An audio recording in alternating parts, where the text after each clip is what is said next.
warahmatullahi wabarakatuh. Kula nyuwun kanggo nyirnakno tumindak ingkang Allah. Asma sejati lungguh ingkang prayoga ragane arsa tentrem suwun samoni basuki ing sambikala kanthi teguh rahayu slamet raharja.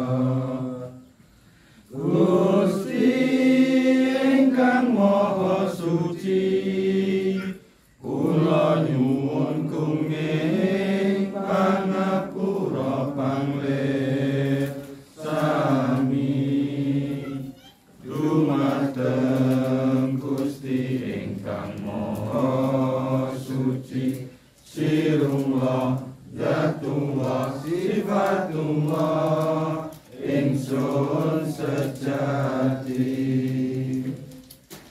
Satria nyuwun wicaksana, nyuwun pangusa kanggo tumindake satria.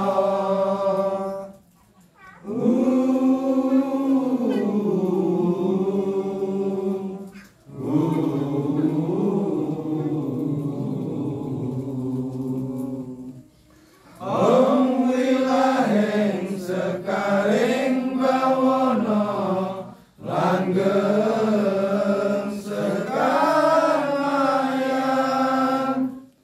Om wilaheng sekaring bawana langgeng sekagajah. Kula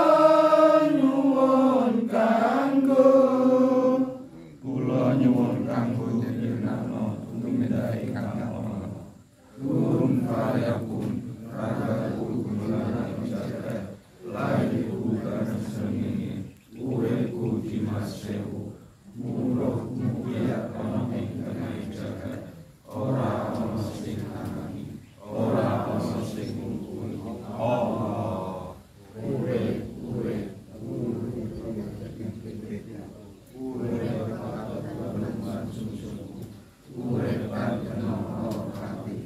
Urip sawase ram tentrem rahayu. Asma sejati lungguh ingkang prayoga ragane arsa tentrem suwun samoni basuki ing sambikala kanthi teguh rahayu slamet raharja. Gusti ingkang maha suci, kula nyuwun kuming pangapura panglir sami dumateng Gusti ingkang maha suci, sirullah zatullah sifatullah ingsun sejati. Satria nyuwun wicaksana, nyuwun pangusa kanggo tumindake satria.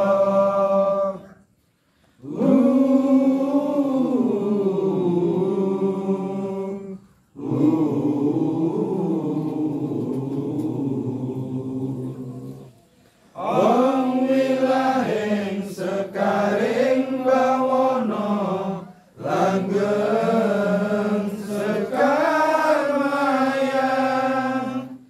Om wilaheng sekaring bawana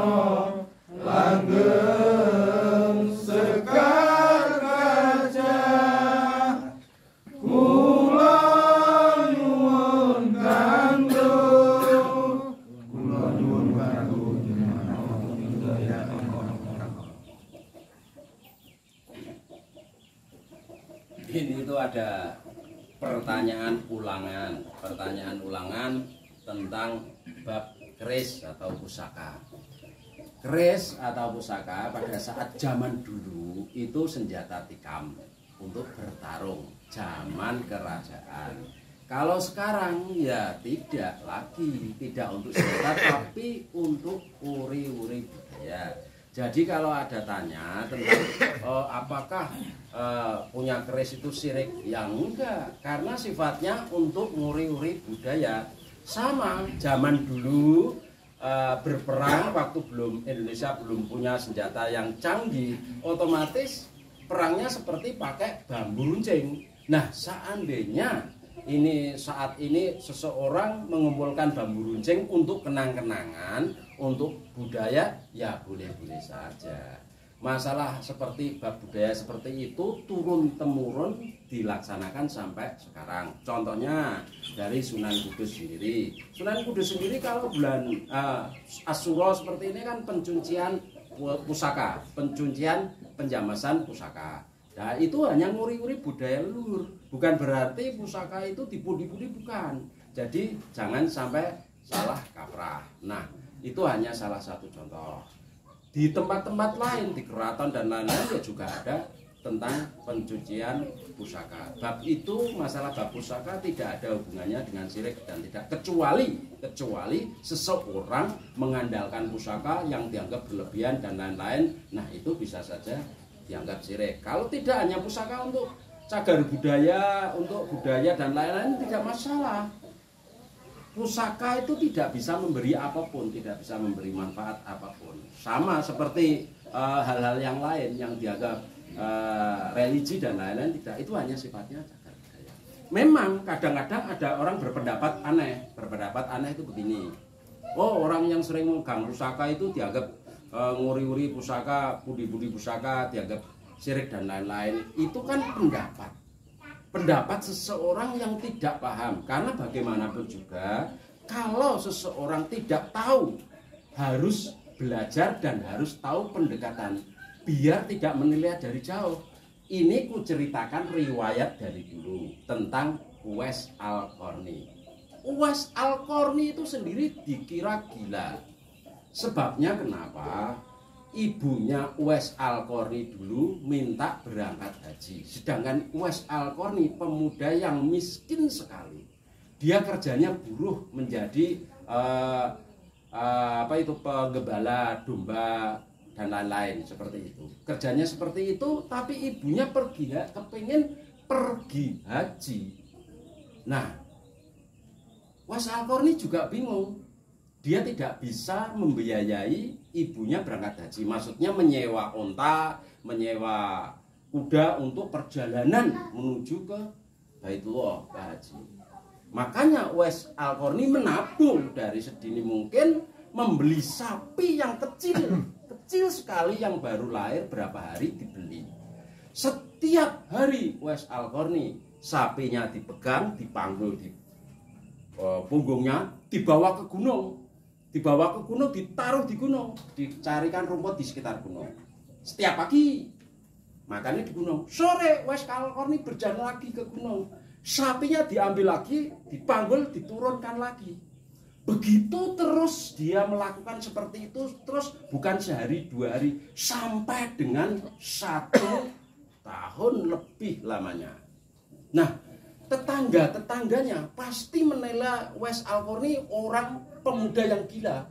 Kenapa? Kenapa sapinya nggak dituntun untuk pergi ke gunung? Kenapa dipanggul di punggungnya, dibawa ke gunung? Kenapa dia kalau memberi makan sapi nggak dituntun ke gunung, tapi dipanggul tiap pagi dibawa ke gunung, sore dibawa pulang juga dipanggul terus sampai sapi itu dewasa. Sapi umur beberapa hari, tiap hari dipanggul naik gunung, turun tiap hari. Sapi kan tambah hari tambah besar, sampai setahun sapinya kan sudah gede, amat sangat besar sekali sapinya. Dia panggul, tidak terasa badan Uwais Al-Qarni itu berotot. Iya kan? Saat sapi mungkin beratnya mungkin sekitar waktu dibeli mungkin 20 kilo. Tapi saat sapi sudah umur setahun, tiap hari dipanggul kan dia nggak terasa. Ke gunung naik turun, sama dengan olahraga. tanpa terasa ototnya Uwais Al-Qarni besar. Dia membawa sapi tadi, membawa ke atas gunung, turun gunung setiap hari sampai umur sapi setahun. Setelah sapi umur setahun dijual, dibuat bekal. Dibuat bekal apa? Buat bekal membawa ibunya pergi haji. Kena naik apa? Ya naiknya punggungnya Uwais Al-Qarni. Ibunya karena jalannya sudah tertatih-tatih, ibunya digendong Uwais Al-Qarni dari rumahnya menuju ke Ka'bah, ke Baitullah. Kenapa begitu? Uwais Al-Qarni badannya sudah besar, sudah berotot. Dia jadi orang lain menilai Uwais Al-Qarni gila karena membawa sapi naik turun dari sapi kecil sampai sapi umur 1 tahun lebih, tapi tanpa terasa Uwais Al-Qarni ototnya menjadi kuat dan kokoh. Setiap hari olahraga, dia membawa ibunya pergi haji, menggendong berhari-hari dari rumahnya sampai ke haji. Dia tidak terasa karena sudah biasa naik gunung bawa sapi, apalagi bawa ibunya yang badannya juga kurus. Nah, Uwais Al-Qarni itu kuat, akhirnya sampai ke Baitullah. Sampai ke Baitullah, ibunya bisa melaksanakan haji. Nah, ini cerita seperti ini itu coba dinilai. Uwais Al-Qarni dianggap gila sama orang lain. Tetangga-tangganya orang dianggap gila karena dia membawa sapi dari kecil sampai dewasa naik turun gunung. Padahal dia punya prinsip. Dianggap dia olahraga. Latihan setiap hari sampai dengan setahun, sapi dari kecil sampai dengan sapi itu menjadi dewasa, dia gotong kuat, kan nggak terasa. Sama setiap hari kalau orang berolahraga, setiap hari kan badannya berotot. Nah, Uwais Al-Qarni badannya menjadi berotot sampai dia bisa menggendong ibunya berangkat pergi haji, kurang lebih seperti itu. Nah, makanya jangan menilai seseorang dari apa yang dia belum ketahui.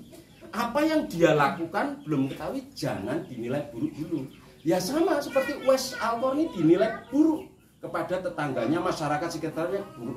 Padahal Uwais Al-Qarni itu namanya dikenal di langit, tidak dikenal di bumi, tapi namanya dikenal di langit. Bahkan Rasulullah menyuruh Sayyidina Ali dan Umar bin Khattab itu menemui Uwais Al-Qarni, karena Uwais Al-Qarni satu-satunya anak yang soleh, anak yang hebat, berjuang demi ibunya untuk berangkat ke haji. Sudah paham ya? Kurang lebihnya seperti itu. Jadi jangan menilai hal-hal yang dianggap kayak tentang pusaka terus buruk dan lain. Belum tentu, harus ada pendekatan. Kenapa pusaka dianggap dicuci, pusaka setiap bulan Suro dan lain-lain, itu bukan karena dibuli-buli, bukan. Hanya melestarikan tentang kebudayaan. Ya, cukup sekian. Assalamualaikum warahmatullahi wabarakatuh.